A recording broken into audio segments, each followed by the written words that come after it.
Buenos días. En un ratito empezamos en cuanto tengamos a varios metidos ya. Tenemos 12. Vamos a tratar de que haya mayor cantidad de personas para poder empezar la reunión.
Bueno, vamos a empezar. Buenos días a los que... Vamos a poner... Ah, está funcionando la grabación. Bien. Buenos días a los que no saludé. Hoy vamos a ver el capítulo 15. Y este es el último capítulo antes del parcial, digamos, antes de que... Este sería el último tema que vamos a ver antes del parcial. Recuerden que el parcial está establecido para el día, ya les digo para qué día, para el día 14 de mayo, ¿tá? Es decir, en 2 semanas más. Esta sería la última clase que entraría para el parcial. La semana que viene estaríamos haciendo un repaso y viendo la forma en que se va a rendir, ¿tá? Tiene que ser escrita por la cantidad de cursantes que tenemos y por la necesidad de aplicar ciertas fórmulas que de otra manera serían muy difíciles de poder realizar el trabajo, ¿está? El examen. Por lo tanto, esto va a ser escrito y vamos a ver de qué manera hacerlo para que nos aseguremos en cierta medida de que quien está haciendo el examen sean ustedes y no alguien más, ¿tá? O en conjunto. Estamos buscando esa vuelta. Bueno, entonces les decía, este es el último capítulo que vamos a ver, el último que entra dentro del parcial. Fíjense que hemos visto el 1, el 4, 5, 6, si no me equivoco, y después 12, 13, 14 y 15. ¿Tá? Esos han sido los capítulos que hemos visto del libro. ¿Tá? Y esos son los que vamos a estar evaluando. Recuerden que tienen que leer todo el libro, ¿no? Aunque nosotros no incluyamos algunos temas en las presentaciones, ¿no es cierto? Bueno, ¿qué cosas vamos a ver hoy? Profe, perdón, ¿qué capítulos dijo? ¿El 1, 2 y 3 también? Sí, fíjate las clases y están en el cronograma que hemos subido, que les hemos pasado por correo, y ahí están todos los capítulos. No estamos inventando nada que les hayamos mandado antes, ¿tá? Así que fíjense en el material Bien. que les hemos mandado y ahí van a poder verlo.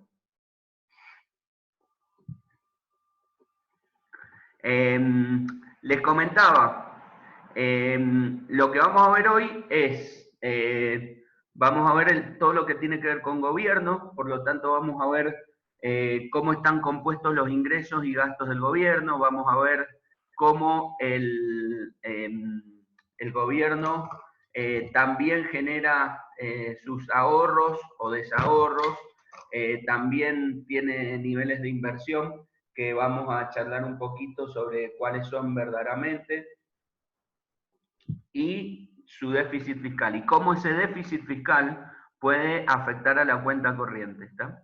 Después vamos a ver el impacto que tienen los impuestos, sobre todo, sobre la cuenta corriente, y después vamos a ver también lo que se llama el desplazamiento fiscal o crowding out. Después vamos a ver algunas razones de por qué los gobiernos gastan de más. ¿Tá? Y vamos a ver algunas otras interacciones entre el sector privado y el sector público. ¿Tá? En términos generales, lo que nosotros vamos a ver. Veamos un poquito algunas cuestiones con respecto del Estado. Lo que nosotros tenemos que considerar es que el Se traba Estado... bastante, profe. ¿Cómo?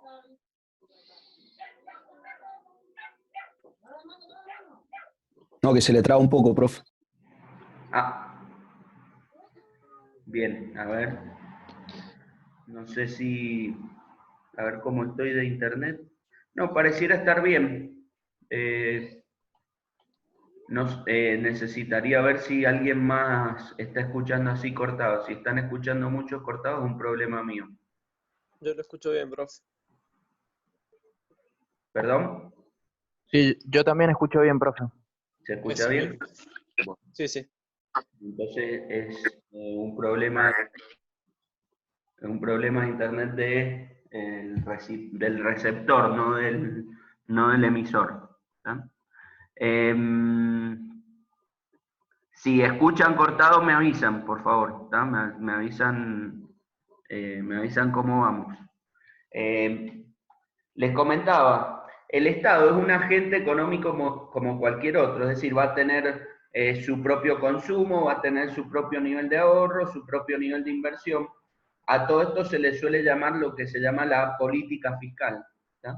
Pero también tiene otros tipos de políticas que hace el Estado y que nosotros vamos a ir viendo a lo largo de la materia, como puede ser la política de deuda, la política monetaria, la política cambiaria, la política que se llama de rentas en español, que es básicamente todo lo que tiene que ver con distribución del ingreso. Las regulaciones, es decir, las intervenciones que tiene sobre los mercados cuando los mercados tienen algún tipo de falla, monopolios, esas cuestiones o externalidades.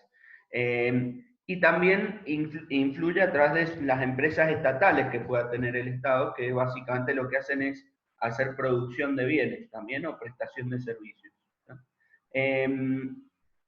Básicamente lo que nosotros vamos a analizar es a través, o sea, la herramienta para poder analizar esto es a través de los presupuestos, del presupuesto del Estado, en donde se expresan, donde se muestran los ingresos menos los egresos. ¿Tá? La diferencia nos va a dar un déficit o un superávit fiscal. ¿Tá? Cuando los egresos son más altos que los ingresos, entonces tenemos un déficit fiscal. Y cuando ocurre lo contrario, es decir, que los ingresos son más altos que los egresos, ahí tenemos un superávit fiscal. En esta filmina en especial, lo que nosotros vamos a estar viendo es básicamente dentro de cómo se compone el presupuesto, es cómo se componen los ingresos de los gobiernos. ¿Tá? Y lo que nosotros tenemos que tener en cuenta es que en términos bien generales vamos a tener ingresos tributarios e ingresos no tributarios. ¿Tá? Los ingresos tributarios tienen que ver con lo que es el cobro de impuestos. ¿Tá? Y los ingresos no tributarios tienen que ver con, por ejemplo, cuando otorgas una concesión para que extraigan petróleo, ¿tá? Y cobras por eso. Bueno, esos son ingresos no tributarios. Alquilar infraestructuras, por ejemplo, alquilar el Estadio Malvinas para un evento de qué sé yo, de bailanta o de alguna iglesia cristiana, ¿tá? Que es lo que generalmente se ha hecho, o para un recital. Bueno, esos son ingresos no tributarios. Pero también tenemos dentro de los ingresos no tributarios las ganancias que puedan tener algunas empresas del Estado. Las ganancias de las empresas del Estado, básicamente lo que tenemos que considerar es que no tenemos que pensar en las empresas del Estado de prestación de servicios públicos ni nada de eso, sino las empresas del Estado que producen algún bien, como por ejemplo podría ser YPF, ¿tá?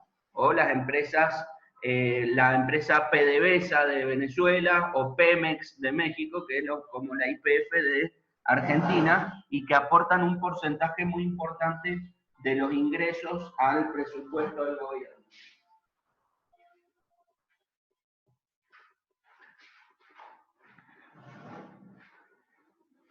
Bueno, les decía,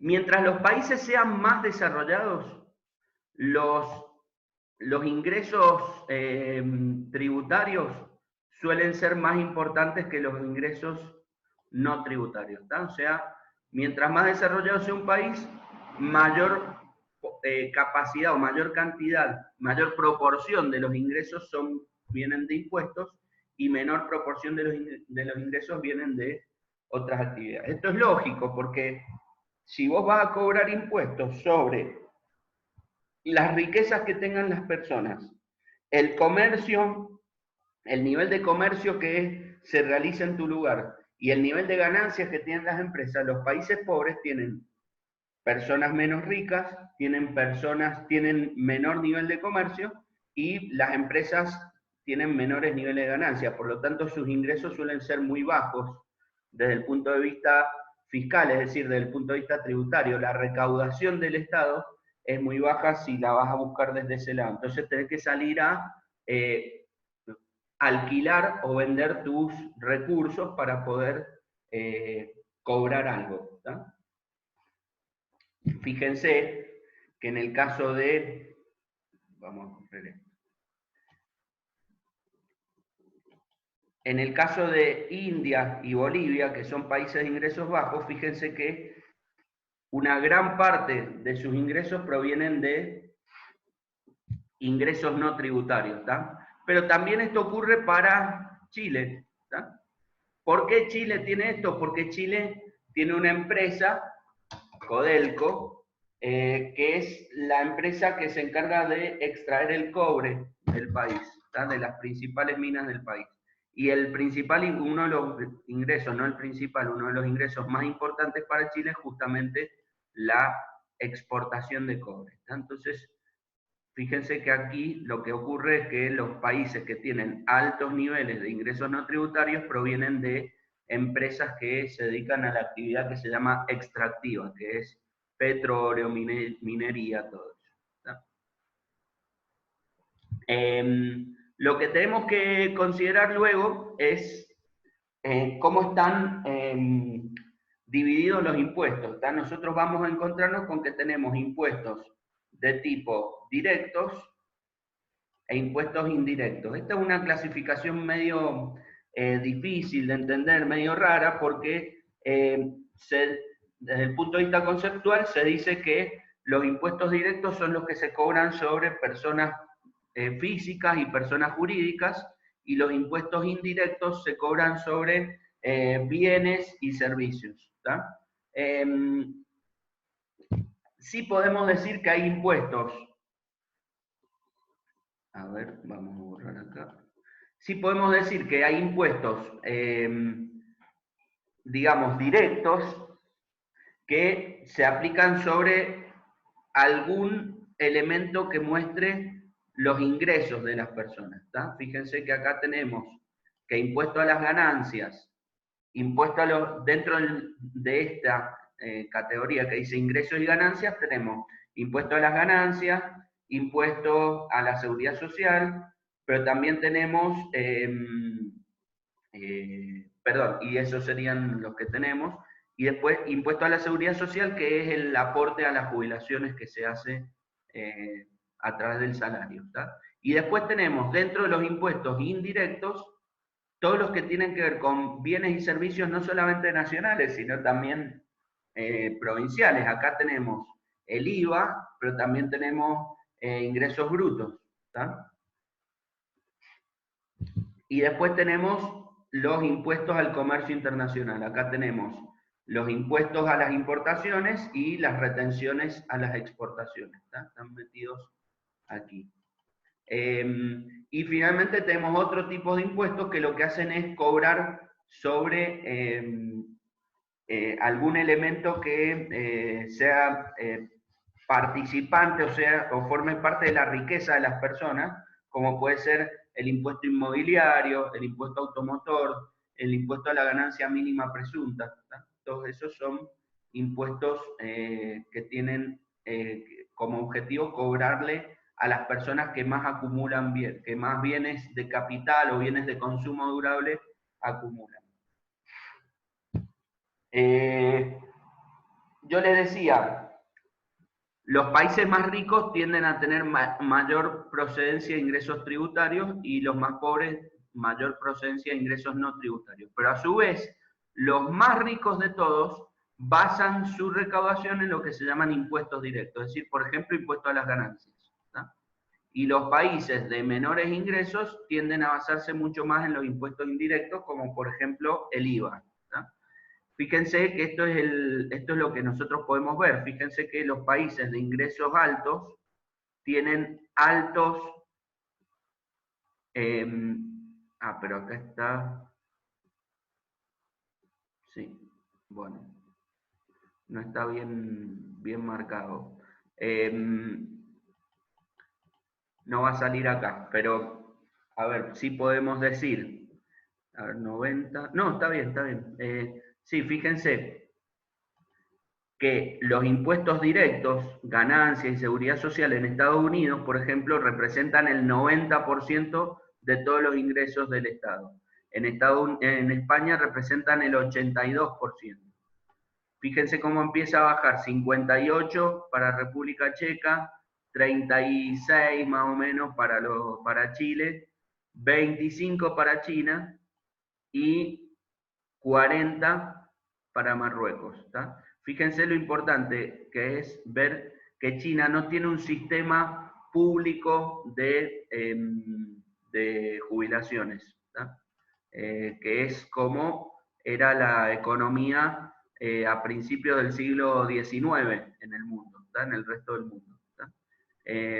China todavía tiene bastante para avanzar en ese tema. ¿Tá? Lo mismo que India. Fíjense, India tiene muy bajito, un sistema muy bajo de jubilaciones. Jubilaciones y pensiones. ¿Tá? Todo eso. Fíjense que los países de menores ingresos tienen mayor importancia en lo que es, sobre todo, IVA. ¿Tá? Esto es IVA. Y mientras más bajo, el IVA tiende a ser más importante. ¿Está bien? Pero cuando ya es muy bajo, fíjense que se empieza a achicar la importancia del IVA. ¿Tá? ¿Qué es lo que nosotros tenemos que entender? Bueno, el IVA es más fácil de cobrar, ¿tá? Que el impuesto a las ganancias. Y esto hace que muchísimos países prefieran cobrar más, preocuparse más por cobrar IVA que por cobrar impuesto a las ganancias. Ahora, lo que nosotros tenemos que tener en cuenta es que el impuesto el IVA, mejor dicho, el impuesto a las ventas o al valor agregado, tiene una contra, digamos, una desventaja, que es un impuesto que es regresivo. ¿Qué significa esto? Que los que más porcentaje de sus ingresos pagan son los más pobres.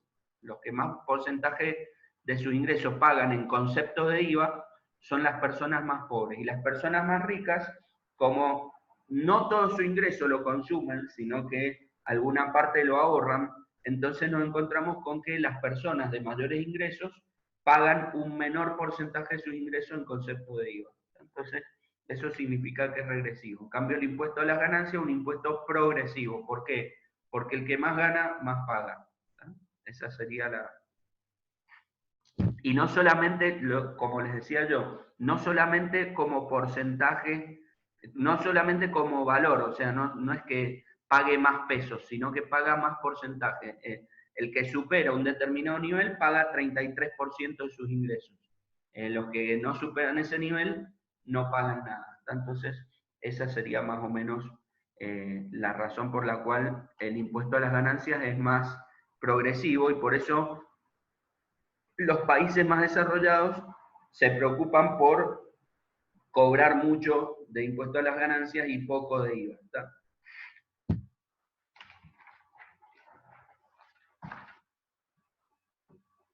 Bueno, dijimos, ya vimos la estructura de ingresos en la anterior. Ahora vamos a ver la estructura de gastos del gobierno. Y ahí lo que nosotros vamos a tener que ver es que el gasto está dividido en lo que se llama consumos del gobierno, pago de intereses, subsidios y transferencias, y gastos de capital, o lo que se llama inversión. A los primeros cuatro, fíjense que a los primeros cuatro se les llama gastos corrientes. ¿Tá? Y a lo que es inversión se le llama gastos no corrientes, ¿tá? Lo que es gasto de capital. ¿Tá? Entonces, eso es lo que nosotros tenemos que considerar. Fíjense una cosa, en la mayoría de los países, para eso fijémonos acá, fíjense en esta en esta columna, la mayoría de los países destina más del 90% e incluso más, casi el 95% de sus gastos lo aplica a gastos corrientes. ¿Tá? Solamente Argentina figura con mayores niveles de inversión con respecto al resto, ¿tá? Por lo menos para ese año, para el año 2010. ¿Tá? Fue un año, recuerden que fue el año 2010, es un año en donde muchos países estaban tratando de recuperarse de lo que fue la crisis del 2008. ¿Tá? Argentina decidió tratar de recuperarse a través de un amplio programa de obras públicas y por eso es que tenía un nivel tan alto de inversión pública. Los otros países decidieron hacerlo a través de otras formas. ¿Tá? Fíjense que los niveles de salarios son bastante altos, ¿tá? O sea, del 100%, cerca de un cuarto representan salarios. Fíjense Argentina, de nuevo Argentina es sorprendente, los niveles del total del gasto, Argentina en temas de salarios paga un porcentaje muy bajo con respecto de todo lo que gasta. ¿Tá? Y otro de los temas, acá importante, que suele ser importante, es el tema de pago de intereses, que esto tiene que ver con deuda. ¿Tá? Fíjense que ahí tenemos datos importantes. Fíjense que Estados Unidos tiene niveles de deuda, niveles de pago de intereses similares a los de Argentina. Nosotros habíamos estado charlando de este tema, de que la deuda de Estados Unidos y la de Argentina tienen problemas similares, que es su sustentabilidad. ¿Tá? Y acá tenemos, por ejemplo, Tailandia, pero también tenemos niveles más bajos de pago de intereses como Francia, Alemania y Reino Unido. ¿Tá?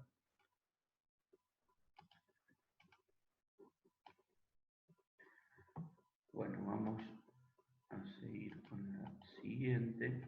Acá lo que nosotros vemos en esta filmina es cuál es el nivel de importancia o de peso del sector público en la economía de cada país. Es decir, lo que acá estamos viendo es el gasto público, pero como porcentaje del PBI. ¿Tá? Es decir, de todo lo que se produce, ¿qué porcentaje representa el gasto público? ¿Tá? Y entonces vamos a ver que en casi todos los países el sector público es bastante importante. ¿Tá? Y que a lo largo de la historia el Estado se ha ido transformando en cada vez más importante. Fíjense en el caso de Francia. ¿Tá? Fíjense el caso de Alemania. Alemania no es tanto. Japón ha ido creciendo también.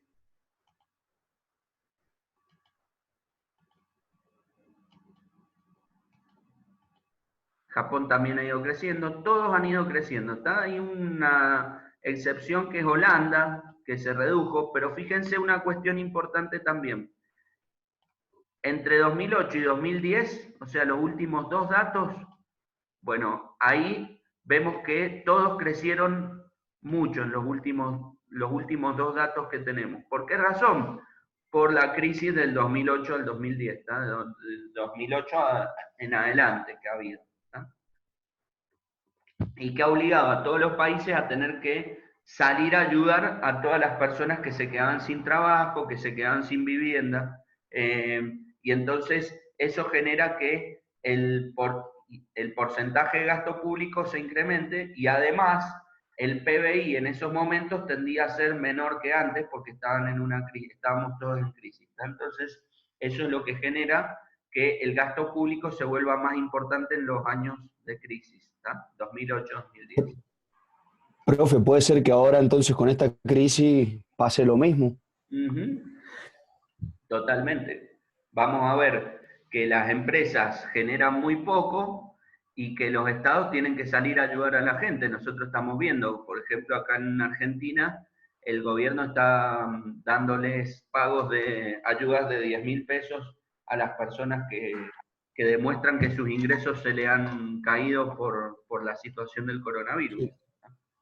Entonces, Sí, sí. tenemos que esperar que el Estado muestre ser mucho más importante de lo que era hasta ahora. ¿Tá? Eso va a ocurrir inevitablemente. ¿No? Bueno,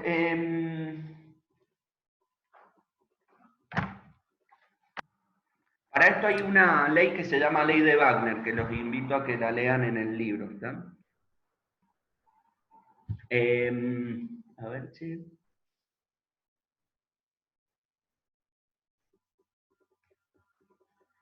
Bien, acá. Bueno, lo que nosotros vamos a tratar de ver a partir de acá, en esta filmina, es cómo juegan, digamos, qué papel tienen la situación de ingresos, egresos del Estado y el resultado fiscal, es decir, si tiene superávit fiscal o déficit fiscal. Y entonces vamos a decir que acá, en esta primera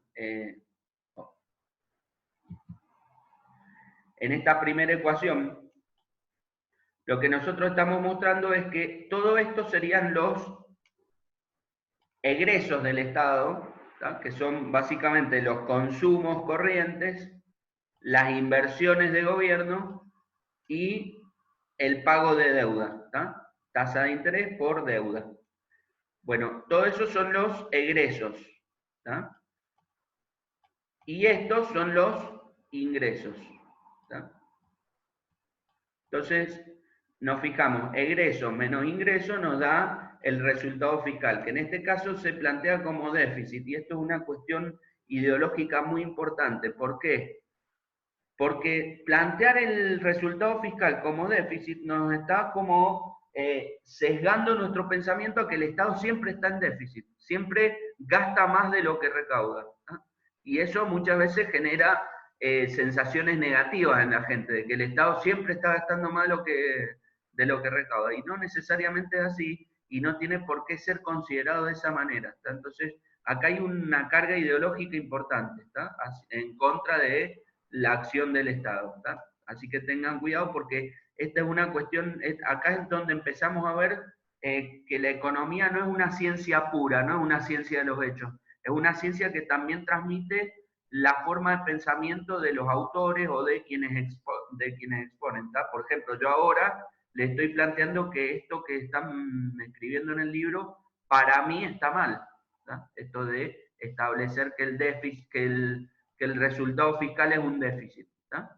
Entonces, lo que hay que tener en cuenta, lo que les pido que ustedes tengan en cuenta, es que sepan que lo que se dice en materia económica no es la verdad revelada, sino que es lo que piensa una persona acerca de cómo funciona la economía o cómo debería funcionar. ¿Tá? Entonces, esto es muy importante.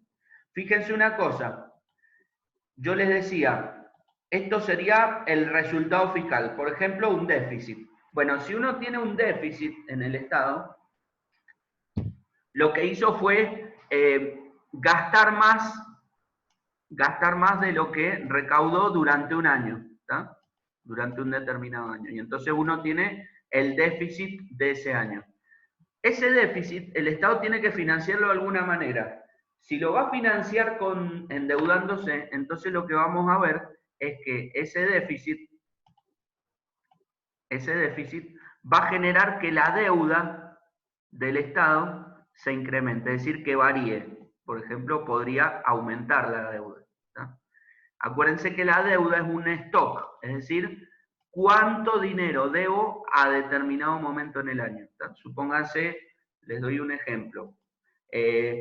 La deuda en 2018 era de 160.000 millones de dólares. El gobierno, la deuda pública, ¿no es cierto? O sea, la deuda del Estado. El déficit del gobierno en 2019, vamos a poner deuda pública al 31 de del 12 del 18. ¿Tá? Era de 160.000 millones de dólares. El déficit fiscal durante el año 2019 fue de, supónganse, 45.000 millones de dólares. Entonces, la deuda pública al 31 del 12 de 2019 es los 160.000 que teníamos al principio, más los 45.000 que acumulamos durante el año 2019. Entonces tenemos ahora 205.000 millones de dólares. ¿Tá? Entonces, eso es lo que nosotros tenemos que entender. El déficit fiscal que yo marqué acá contribuye a que la deuda pública varíe. ¿Está bien? Eso es lo que nosotros tenemos que tener en cuenta. Otra forma de analizar esto es viendo como al déficit como la diferencia entre entre inversión y ahorro. ¿Tá? ¿Se acuerdan que nosotros habíamos visto que esto era parecido a la cuenta corriente? ¿Tá? Esto nos va a servir para ver cómo impacta en la cuenta corriente. Y para eso, lo que nosotros vamos a decir es que, para poder llegar a esta ecuación, nosotros vamos a decir que el ahorro del gobierno es la diferencia entre lo que ingresa y lo que se gasta, excluida la inversión. O sea, sin la inversión. La inversión la vamos a trabajar aparte. Entonces, usando estas dos ecuaciones, combinando estas dos ecuaciones, combinando las dos de arriba, la 15.1 y la 15.2, llegamos a armar la 15.3. Fíjense que si yo digo que el ahorro del gobierno es esto, si llevo esta definición de ahorro aquí, lo que estoy diciendo es que esto es parte del ahorro, esto es parte del ahorro y esto es parte del ahorro. Entonces, estos tres forman parte de lo que se llama ahorro, sería el ahorro. Entonces me queda que el déficit es igual a la inversión menos estos tres que son el ahorro. ¿Tá? ¿Por qué le pongo menos? Porque fíjense los signos con los que figura en esta ecuación, en la ecuación de abajo, y los signos con los que figura en la ecuación de arriba. ¿Tá? Este aparece con este menos, esto figura con menos, y acá lo tenemos con más. Este signo, este término figura con más, pero tiene un menos aquí adelante, entonces también sería un menos, y acá figura con más. Y este, que es los impuestos, T es impuestos, entonces esto figura con positivo y ahí figura con negativo. ¿Tá? Por esas razones que es como si yo estuviera expresando aquí el ahorro, pero en términos negativos. ¿Tá? En un momento se corta.